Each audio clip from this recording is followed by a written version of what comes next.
જે કામ મેં હાથમાં લીધું હતું ને રાત થવા આવી ને તોય પૂરું તો થયું જ નહીં. તો રોજની જેમ સવારમાં હું તો સલૂને પહોંચી ગઈ હતી ને ફટાફટથી રેડી થવા લાગી કેમ કે મારે બનાવવાનો હતો એક મસ્ત મજાનો વિડીયો. થોડાક લાલી લિપસ્ટિક કરીને રેડી થઈ ગયા ને એટલી જ વારમાં અમારા અમી મેડમ આવી ગયા આમ જોઈ ઓપનિંગ નું ગિફ્ટ લઈને. પછી એમને બહુ બધું થેન્ક યુ કહીને મેં તો વિડીયો બનાવવાનું સ્ટાર્ટ કરી દીધું પણ હજી તો એક લાઈન ચાલુ કરીને ત્યાં તો અમારે એક પછી એક ક્લાયન્ટ આવવાનું ચાલુ થઈ ગયું. વિડીયો તો એક બાજુ જ રહી ગયો. પછી મેં કીધું ગરમા ગરમ ચાનો કાંટો ચડાવી લો ને ચાનું નામ યાદ આવે ને એટલે હું તો સલૂનમાં સ્વામીને ગોતવા લાગુ. પણ સ્વામીએ તો જોઈ સવારમાં હેર ટ્રીટમેન્ટ ચાલુ કરી દીધી હતી એટલે હવે 4-5 કલાક સુધી તો ફ્રી જ નથી થવાના. અને આજે તો સવારથી લઈને સાંજ સુધી નકરા હેર ટ્રીટમેન્ટના જ ક્લાયન્ટ હતા એટલે કોઈ ફ્રી નહોતું. ત્યાર પછી અમારું નાનું એવું સબસ્ક્રાઇબર છે પોરબંદર થી આવી ગયું તો અમારી પાસે હેર કટ કરાવવા માટે લેમનું કામ ચાલુ કરી દીધું ને આ ક્લાયન્ટનું હેર કટ ડન થઈ ગયું એટલે મસ્ત મજાનો વિડીયો લઈ લીધો મેં. એટલી જ વારમાં મારે એક નેલ્સના ક્લાયન્ટ આવી ગયા ને આ ક્લાયન્ટને એમના નેચરલ નેલ્સમાં જેલ પોલિશ કરવાની હતી ને આ છે એમના નેલ્સનો ફાઇનલ લુક. ત્યાર પછી ફટાફટથી હું નીચે આવી કેમ કે આ બંને સિસ્ટર 20-25 મિનિટથી અમારો વેઇટ કરતા હતા ને એમનો બર્થડે હતો એટલે વિડીયો પણ લેવાનો હતો ને આપણે એમને હેપી બર્થડે વિશ પણ કરી દીધું. ત્યાર પછી પાછી હું બેસી ગઈ મારું કામ કરવા માટે. આ ક્લાયન્ટને પણ એના નેચરલ નેલ્સમાં જેલ પોલિશ કરવાની હતી એટલે ફટાફટથી એમનું કામ પૂરું કરી દીધું ને ફાઇનલ લુકનો વિડીયો તો મારે લેવો જ પડે ને. ત્યાર પછી નીચે આવીને જોયું ને તો આ ક્લાયન્ટની હેર ટ્રીટમેન્ટ ડન થઈ ગઈ હતી એટલે આપણે મસ્ત મજાનો વિડીયો લઈ લીધો ને આ ક્લાયન્ટ સ્પેશિયલી મોરબીથી આવ્યા હતા અમારી પાસે હેર ટ્રીટમેન્ટ કરાવવા માટે ને આમના હેરમાં અમે કરેલી છે કેરા સ્મૂથ હેર ટ્રીટમેન્ટ. અને ગાઈસ આજે એક ક્લાયન્ટે પતિદેવની મારી પાસે એટલી તારીફ કરીને કે એની વાત જ પૂછો માં. અને મને કેવા લાગ્યા કે તમારા કિસ્મત બહુ સારા છે કે તમને આવા સારા આર્ટિસ્ટ જેવા ઘરવાળા મળ્યા. મેં કીધું આ લે આ કામ કહેવાય આર્ટિસ્ટ. તઈ ખબર પડી કે આવા સારા હેર કટ ને હેર નું કામ સારું કરે છે ને એને હેર આર્ટિસ્ટ કહેવાય. બોલો મને તો ખબર જ નહોતી. 2 વર્ષ તો મેં એમ નામ સ્વામીએ કાઢી નાખ્યા. અને પોરબંદર થી રાત્રે ક્લાયન્ટ આવી ગયા હતા હેર ટ્રીટમેન્ટ માટે એટલે સ્વામીએ તેમનું કામ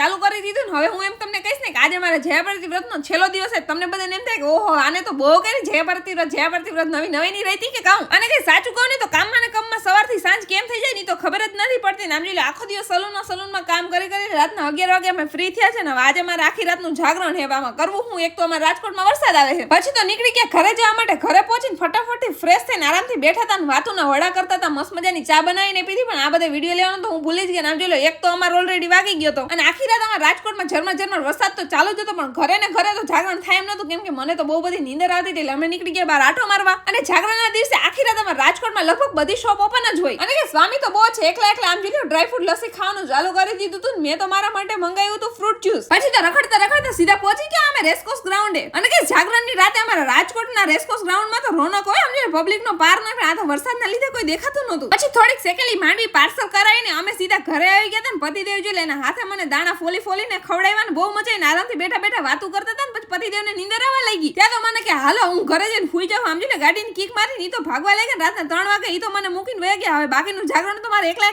જ કરવાનું ને. સ્વામીને ટાટા બાય બાય કરીને રાતના 3 વાગ્યા પછી મેં તો કોરિયન વેબ સિરીઝ જોવાનું ચાલુ કરી દીધું તો સીધા 6 વાગી ગયા. જોઈ લો હાલો આપણું જાગરણ પૂરું થાય છે. Tata bye bye.